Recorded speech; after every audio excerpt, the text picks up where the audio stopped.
Tātad, kā redzat, es bišķiņ piekārtoju un esmu izvilcis Tatī Tedī. Tas nav parasts lācīts, tas ir komplekts izšūšanai.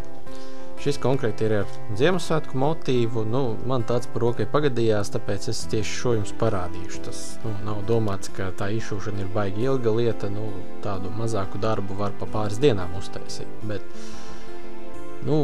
doma man te ir tāda, ka es jums parādītu, kas iekšā ir tajā komplektā un kāpēc ir labi turpināt tieši ar tādu komplektu. Tie, kas ir drosmīgāk, tie var arī sākt uzreiz īstenībā ar tādu komplektu, bet, tie, kas nav tik daudz par sevi pārliecināti, tiem nebūs lieki iegādāties arī visu pārējo iepriekš parādīto, jo, piemēram, lai uzveidotu šo komplektu, lai viņu izšūtu, jums tāpat būs ļoti noderēs kāds izšūšanas riņķis un kāda lieka adata, jo, te ir vairākas krāsas un tā kā ir jāizšuj parasti no vienas malas uz otru, tad ir visu laiku arī jāmaina krāsas adatās. Jāmaina diegi, kas ir ievērti adatā. Bet, ja jums vairākas adatas, jūs varat vienkārši turēt visas viņas saspraustas adatu spilventiņā, un, kad kāds ir nepieciešams, tad to paņemt. Tātad, no kā sastāv šis komplekts? Pirmkārt jau no ļoti smuka un forša iepakojuma, kur var vairākas reizes atvērt un aizvērt. Tātad, ja jūs gribēsiet kādam uzdāvināt izšūšanas komplektu, jūs varētu pirms apošņāt, kas tajā iekšā ir. Un cilvēks nebūs pēc tam vīlies, ka viņam tāda izdriskāta lietiņa trāpījusies.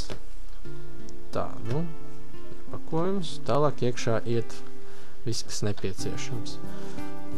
Viss tas ir iepakots šitajā papīrā, tas ir etiķete. To var palikt malā. Te ir kur bildīte, kā tam ir jāizskatās beigās. Un šeit sākas visi tie lielie prieki. Tātad, šim komplektam ir visi diegi jau sašķiroti pēc krāsām, kuri būs norādīti arī schēmās pēc simboliem vai cipariem.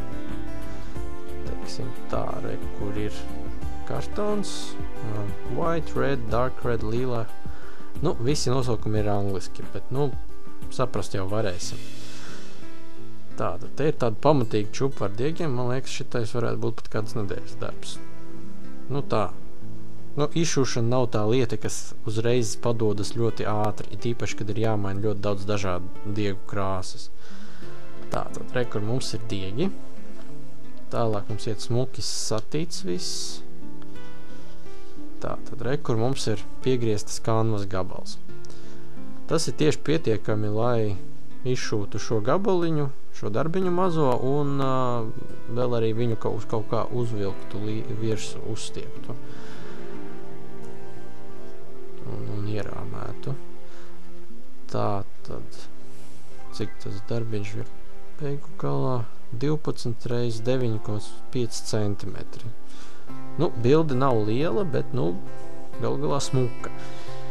Un kanva, man liekas, pat ja tā forši notrāpīt, jums vēl paliktu pāri priekš kaut kādiem treniņiem vai vēl kādiem sīkiem darbiņiem. Taču tur ir jāstās uzmanīgi, jums ir precīzi jāzina, cik jums vajadzēs beigās un cik jūs varat nošņāpt nost vai arī kurā stūrītī mazliet sākt, jo parasti jau jāsāk kaut kā pa vidu, lai varētu tur pēc tam labi visu uzstiept.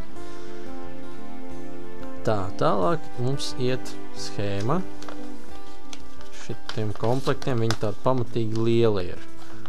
Viss ar burtiem ir apzīmēts. Katra krāsa simboliem. Centrs parādīts, kurā vietā. Jo ir īstenībā divi paņēmieni. Viens ir sākt no malas izšūt, un cits ir sākt no centra un kustēties uz malu. Tas ir, tās būtībā ir divas dažādas izšūšanas skolas, un katrs dara tā, kā viņam labāk patīk. Es personīgi labāk tā, pa līnijām no augšas uz apakšu viņu aizšuju. Vēl viena schēma. Šī ir pamata schēma, un šī ir jau ar kontūru līniju, kas arī ir jāizšuj šajos komplektiņos. Ar to viņi ir vēl arī atšķirīgi no citiem.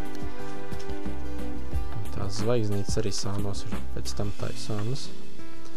Tā, šeit tagad ir simbolu atšifrējums pret katru krāsu.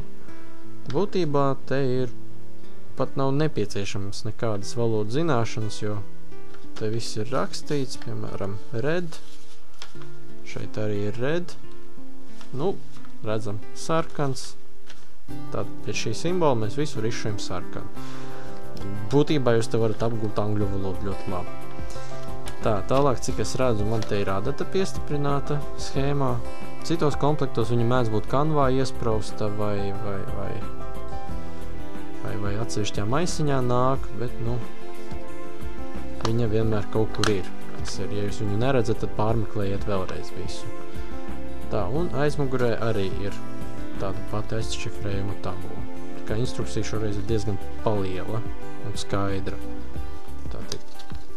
Tādam mazam darbiņam viņi aizņem veselu A4 lapu. Tā, un vēl ir padomu buklets daudz un dažādās valodās, un arī iesācējiem ļoti noderīgā instrukcija, kā izšūt šo darbiņu. Ar ko sākt, pamata dūrieni, kanvas veidi, kā nostiprināt, un kā piešūt diegu galus aizmugurē, kā kopt. Nu jā, diezgan forši un skaidri. Viss parādīs bildēs, tā kā nav nemaz jāzina atkal valoda speciāla, bet, nu, protams, valodas zināšanas vienmēr nodara. Varbūt sanāk kaut ko iemācīties. Tā, nu, un kartona gabals, kas to visu satur kopā. Labi, paldies par uzmanību. Tas šoreiz viss. Ja jums kādi jautājumi, rakstiet uz e-pastu vai atstājiet komentāru zem video. Bet vēlams to darīt iekš YouTube, nevis tajās visās vietās, kur viņš varētu ar laiku parādīties. Jo es pats to video neizplatu, nu, vismaz nevienmēr, un es nevienmēr varu atbildēt uz jautājumiem tur, kur viņi tiek uzdoti. Tā kā reģistrējieties YouTube, subscribe, rate, koment, kā saka, un patīkam jums izšūšanu!